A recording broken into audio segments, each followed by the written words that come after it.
Hi, my name's Alexei, I'm 19. I own the clothing label River God. We're a startup streetwear label that's like a unisex, sustainable, high-end sort of thing. It's a project I've been working on for a few years now alongside other things, and over the last few months I've had opportunities to bring it to life. Parents never really had much when I was a kid. Don't get disheartened if you don't have a lot of money in the bank. There are always ways.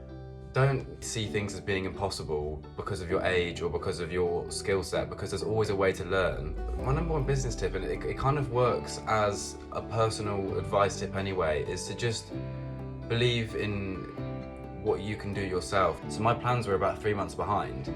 So I was like, well, I can't really beat myself up over this because it's not really in my control.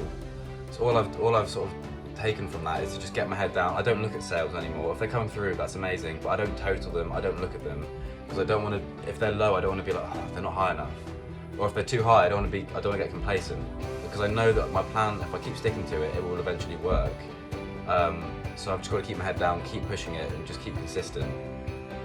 When I first started designing, when I was about 15, like as sort of like a hobby, just to put like, you know, like a logo on some clothes, a lot of my friends would sort of take the piss and sort of be like, oh, like that's so cringe, you know, designing, because like we're all like football boys, you know, to have someone designing fashion, it was a bit like, well, this is just a bit cringe. But like one-on-one, they'd always be like, oh, these designs are really cool, but like to the group, they'd be like, oh yeah, this is so cringe.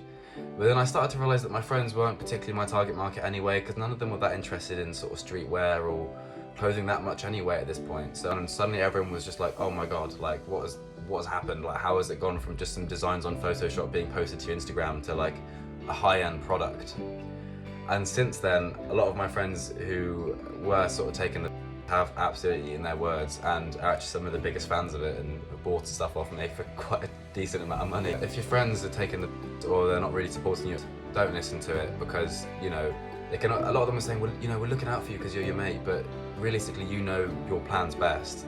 You'll understand what you're trying to do better than anyone else will. At first it was a bit annoying, but I soon got over it, and eventually and I think having that actually motivated me a lot as well, to sort of prove them wrong and sort of to say, well, like, you know what, like 5 years down the line, you know, look where my company's going to be.